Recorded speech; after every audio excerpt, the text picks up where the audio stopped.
Samsung Galaxy A50s di tahun 2023 ini guys harganya hanya di 1 jutaan aja.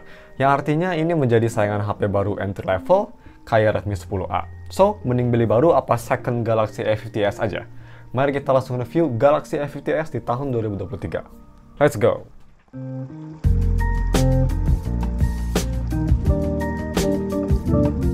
Halo guys, nama gue dari StefTech dan mari kita langsung review si Samsung Galaxy A50s. Seperti biasa, mari kita masuk ke harga dan speknya dulu ya.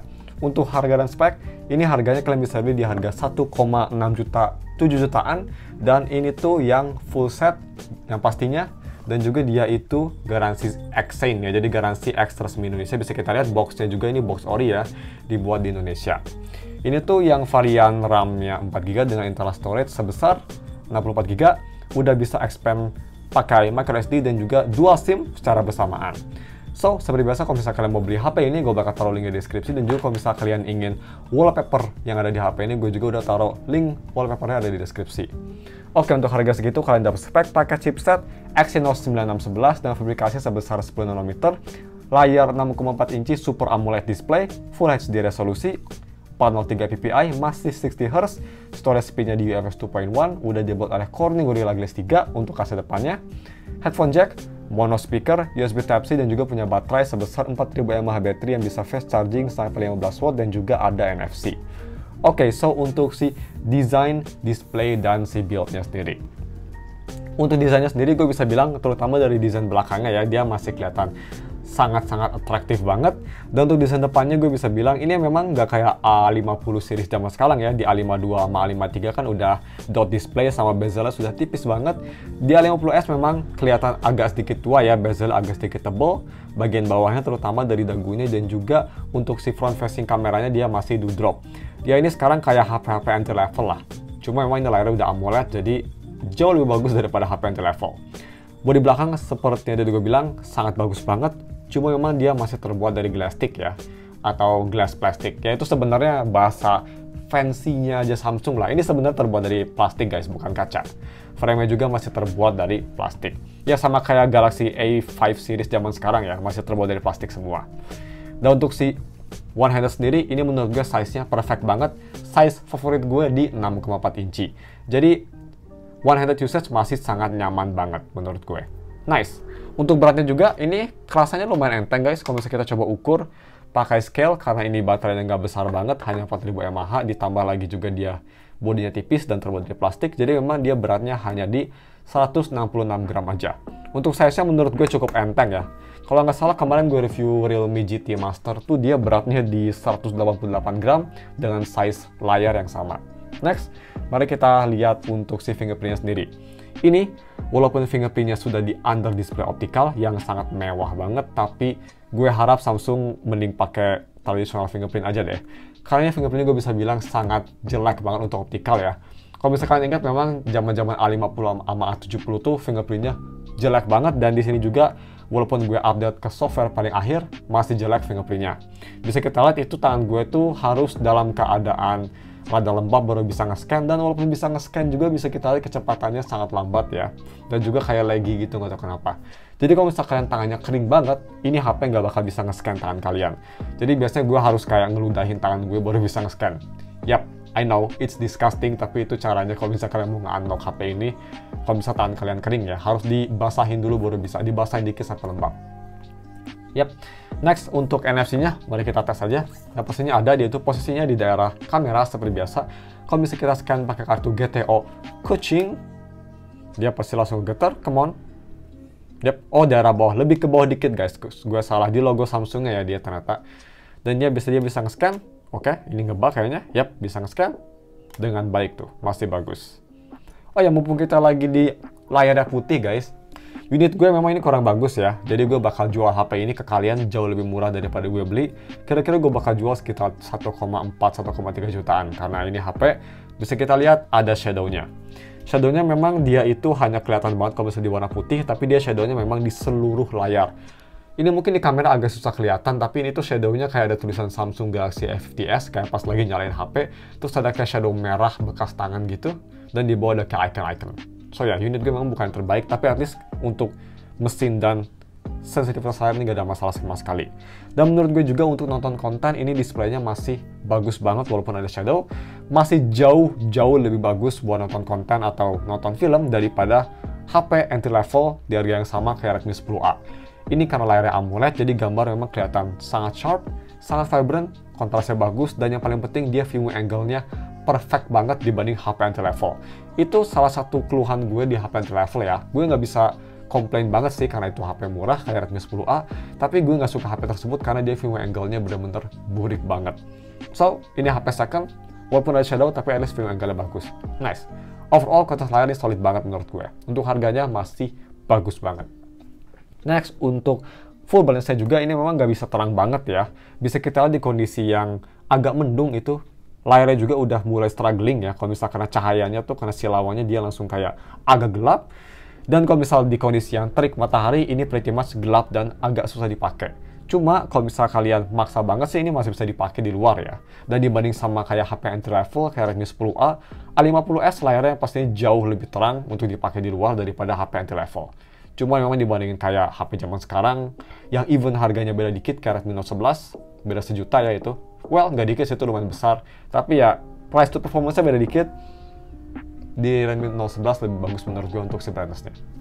Dan untuk si haptic dan touch delay-nya sendiri, ini memang kalau misalnya untuk ngetik keyboard ada sedikit lag pas awal-awal. Tapi itu bukan karena layarnya, itu karena chipsetnya si Exynos 9611 itu nggak bisa keep up ya. Itu hanya awal-awal, setelah itu sih lancar, nggak ada masalah. Dan overall dia juga nggak ada masalah sama sekali untuk layarnya. Cuma memang ini hapticnya kerasa sangat murah banget kayak HP entry level. Ya cocok lah ya, di tahun 2023 sekarang harganya 1 jutaan, pas banget di segmennya. Next, untuk si audio quality-nya. Mari kita bahas audio quality via headphone jack. Ini dengan si Dolby Atmos-nya lah ya guys. Menurut gue ini kualitasnya di Galaxy A50s sangat bagus.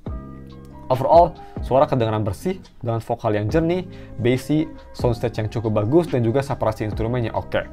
Ini sound signature sendiri lebih ke arah warm ya, karena gue nyalain si Dolby Atmos-nya. Dan untuk si full volumenya ini memang gak bagus banget sih menurut gue, tapi masih oke lah. Ini gue tes pakai headphone Cos Pota Pro di volume 80% sampai 85 baru kerasa keras ya. Untuk referensi aja, ini biasanya kalau di HP-HP biasa kayak di Redmi 9A atau di Redmi Note 11 atau di HP yang harganya mirip, itu di sekitar 70% sampai 75% itu baru kerasa keras. Jadi memang amplifiernya nggak bagus banget, tapi overall untuk harganya menurut gue ini dari kualitasnya sendiri cukup solid.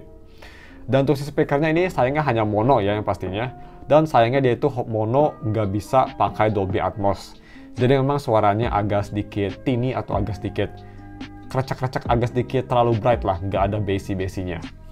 Tapi yang menurut gue masih cukup usable, dan kalau misalnya dibandingin dengan Redmi 9A sih menurut gue agak sedikit lebih bagus di HP ini. Tapi untuk lebih detailnya ini dia speaker testnya, gue rekomen kalian pakai headphone bisa ngedengerin bedanya lebih detail. Check it out guys.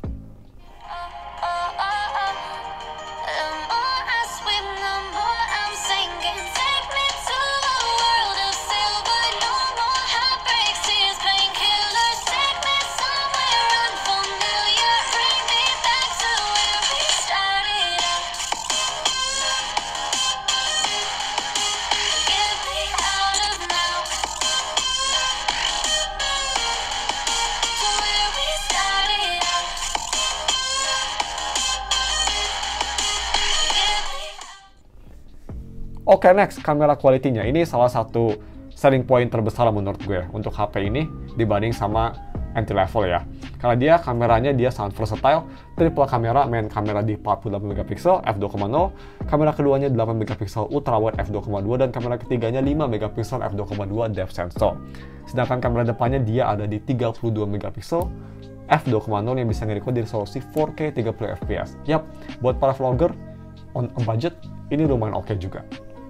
So, untuk foto dua kamera belakangnya sih menurut gue ini masih cukup oke. Main kamera masih punya detail yang bagus banget, dan juga warna yang lebih ke arah warm, dan kontras yang oke. Kalau misalnya kamera ultrawide-nya dia lebih ke arah cold atau lebih ke arah dingin ya si fotonya. Dan dia juga punya detail yang memang jauh lebih soft dibanding si main kameranya karena megapiksel yang kecil. Tapi menurut gue ini masih cukup oke. Dan ini memang si lensa ultrawide-nya benar-benar wide banget, benar-benar luas banget dibanding kamera-kamera yang pernah gue review. Nice. Cuma memang ini kedua kamera ini punya kelemahan yang besar banget yang gue rasa, yaitu dari si dynamic range-nya. Dibanding HP zaman sekarang, ini memang dynamic range-nya bener-bener struggle ya. Kayak gambar awan itu kerasa sangat overblown out banget dibanding HP zaman sekarang. Tapi overall masih cukup bagus sih. Dan untuk si foto selfie-nya, ini A50s juga masih cukup oke menurut gue. Gambar kelihatan bersih dan kontrasnya cukup oke. Cuma memang ini filternya agak sedikit ekstrim untuk gue ya. Gue kebiasaan pakai iPhone, jadi memang ini filter di Samsung agak sedikit ekstrim sih. Tapi overall masih solid. Dan untuk video recording, dia bisa nge-record di resolusi 4K dan juga Full HD untuk kamera belakang. Ini dia tesnya. Check it out guys. Next. Oke guys, so ini dia video recording pakai resolusi 4K 30fps. Untuk resolusi 4K 30fps di A50s hanya bisa nge-record sampai 10 menit aja maksimal ya. So ini dari kualitasnya. Yang gue rasa tuh dari kamera A50s ya, kelemahannya besar itu dari si dynamic range-nya yang kurang bagus. Bisa kita lihat ini dynamic range-nya kayak putih banget ya, padahal sebenarnya ada kayak langit birunya juga. So dynamic range bukan yang terbaik mau itu di video atau di foto juga. Tapi ya, di depan prosedur kita coba tes. Ini dia jeglukannya gimana, stabilisasinya. Kelihatannya sih cukup oke ya di kameranya. Tapi ya, mari kita langsung switch ke si 1080p 30 fps karena dia nggak ada 60. Oke, ini dia di resolusi Full HD 30 fps yang pastinya nggak ada durasi ya. Bisa selama mungkin sampai baterai habis atau memori habis. Dan ini dia kualitasnya.